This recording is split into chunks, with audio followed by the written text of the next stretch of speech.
There are a lot of special things about this Tamil film, but the most important one is the outstanding filmmaking that just elevates it to the next level.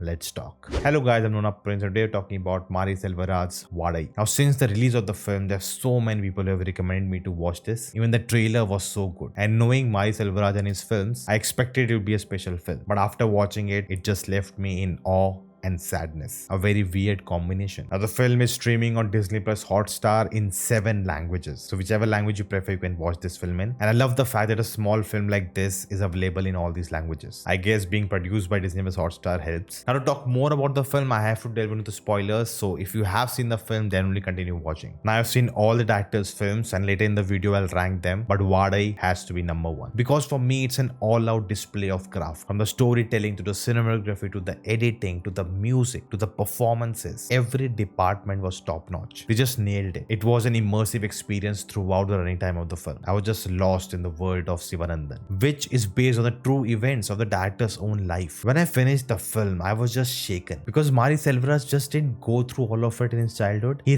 recreated all those events again for the film. That too cinematically. He made us all and himself relive it. But if you look at it the other way, it's also an opportunity. It's a way of time travel that he could go back to his childhood and relive all of it. In a way, get a closure. Because we as audience felt catharsis watching it. In a way, he immortalized his childhood. He told a story not just of himself, but of all those people. He himself has made it to cinema. But with this film, he even made them a part of it. And the reason for this happening is the intent behind the film. I always say this. There are so many average ways to tell the same story. To take the easiest route. But greatness doesn't come on the easy route. It's always choosing the hard way. To having a unique voice, to have a direction which makes this film more than a biopic or a series of events. And how does it make it stand out? Number 1, the editing. You can call this film linear, but there are many times we go back and forth. And we start the film with the black and white shot. The way it's cut with the dialogues, it almost feels like a dream or maybe a depiction of fate or destiny. But later we realize it was just something yet to happen. And such sequences are interspersed throughout the film. Take the lorry scene at the end, it's totally in black and white. Now the reason behind the editing pattern, the black and white use, only the director can explain. But my theory is it's similar to Oppenheimer. By the way, if you haven't seen that review, you should check it out. If you take editing, of course in Oppenheimer, the frequency is way higher. We constantly keep jumping between different scenes. But my interpretation of that was because the film was through the POV of that character, we were constantly jumping between different memories. Because when you think about it, you're not always linear in that manner. Maybe one scene, one moment you remember clearly, but then suddenly you remember something very, very back. Then you come back. You remember something yesterday, then 10 years ago. It's a constant flux. And that's what the editing in the film mirrors. So in this film, we are actually watching the memories of the director himself. And the film starts with a very major event that happened in his life, which will happen later, but you're seeing it first because the impact it has on his life. It's like that core memory, like Inside Out. Now the sequence is being black and white. If you realize our memories are not, exact things that happened. They evolve over time. If something happened today, and if you remember it 10 years later, it will not be the same thing that happened. Your mind would have changed it, altered it, modified it. And such memories, when you think about it more and more, you add more elements to it, especially for major moments when he's searching for his cow. Maybe that's not what exactly happened, but that's how he remembers it. It felt like he's traveling the world to find the cow. The accident that happened, he never witnessed it. How would he know what was really happening there? And that's why it's in black and white. Maybe that's how he imagined it. That's what happened. Now this theory may be very vague. Maybe I'm just overthinking, but the point I'm trying to make that it's not simple. The director is choosing to play with these elements, to have this editing pattern, to use black and white. And it can actually backfire if it doesn't make any sense. But it does make sense. You never feel lost, and that tells you that it works. Number 2, the cinematography. Just gorgeous. It was a cinematic masterpiece. It almost felt like a fairy tale, and that's a choice the director made. It's the vibe and experience he wanted to give. If you think about it, our childhood is our fairy tale. Those days, no stress, no tension. Our world was, so small. Study, go to play, have weird imaginations about life. We were so free. And it's not clear which period we are in this film. You could assume they're showing the same time as the real thing happened, but then it's not a biopic. The names are changed. Maybe the time is also changed. Biggest clue to find out is if there are any mobile phones there, but we don't see any. There was this very modern bullet bike, which made me think maybe it's a modern time, but we're in a very small village. Not a lot of technology is available, but not knowing when it's happening adds to that fairy tale vibe. But in spite of that, the film never lets go of the reality of the real world it belongs to, the system at work in the society. And the way all of it plays out, hear me out, it's kind of a wild theory, but it felt like a Spider-Man story. Sivanaindhan is basically basically Peter Parker. Peter Parker got bit by a spider, thus giving him powers, and he needed to use those powers responsibly. Now with Sivanaindhan, because his father passed away, in a patriarchal world, he became the man of the family, which is a power, and he needs to understand the responsibility of it. Take care of his mother and sister. The school, the friendship, the playing around, the love for someone, all of it is a distraction. And whenever he runs away from this responsibility to indulge in something selfish, something wrong happens. Yes, he's a kid. He shouldn't be working like that, but the situation demands him to take it up, to sacrifice his desires. But the truth is, it's also the selfish deeds that saved him to be alive to tell this story. It is a cruel world where this little soul has to carry such weight, but there is no escape to it. And I think that's what makes this story so relatable for everyone. It's not just his story, it's a story of millions who are stuck like him in this routine to go to a plantation and bring it all back. The weight of the ʋaːgây or the bananas was so huge that it crushed his world and his people. Now, if I may take the luxury of nitpicking, there was just this one scene, which is not even a scene, it's an editing choice, which I wish was not there because it felt like a spoon feeding. If you remember at the end, when the trader for whom they all worked comes with the garland and a fight starts between all of them, we constantly cut between what the trader had said earlier, that I give them 2 rupees now, I'll not bring an extra vehicle for them, they have to come with the load itself, which we had already seen before. So I felt bringing that moment again here felt like spoon feeding. It wasn't needed. We all knew what he had said. He is to be blamed. It is like a flashback which was not needed. But coming to number 3, the performances. Where to even begin with? It's not possible to take everyone's names. It's very hard to even find out. But all of them gave such a real and believable performance. Especially at the end with so many actors. All of them, the way they perform, you felt like they have lost their loved one. From the mother to the sister to the teacher to his best friend Shekhar. Just brilliant. And our Sivanaindhan, played by Ponvel M, easily one of the best performance of the year. That too in his debut. He's just a child actor. What a haunting and traumatic experience it would have been. Established actors would have struggled with such a role, and he just performed with such an ease. The innocence he carried, the naivety, the affection he has for the teacher he has crush on, just budding with joy. And over that, the way he shows the rebellion in him, the frustration he feels, how he's getting tortured in this confinement he is in. What a gem of a performance. Hope we get to see more of him in the future. Now, if I rank Mari Selvaraj's films, I would put ʋaːgây number 1, of course, then Periyerum Perumal, then Karnan, and then Mamanan. What will be your ranking? Let me know. See, Mari Selvaraj could have just indulged because it's his story. He can tell it whatever way he wants. But to not do that, to restrain himself, to be focused on how he wants to tell the story. He made the film bigger than himself. And I hope one day he gets to work with both Kamal Haasan and Rajnikant in one film. That would be epic. The smaller Tamil films have kept surprising us this year, but the big ones have struggled to hit the mark. You can check out my thoughts on that in this video, my review for them. Do let me know your thoughts about this in the comments below, and I will see you next time.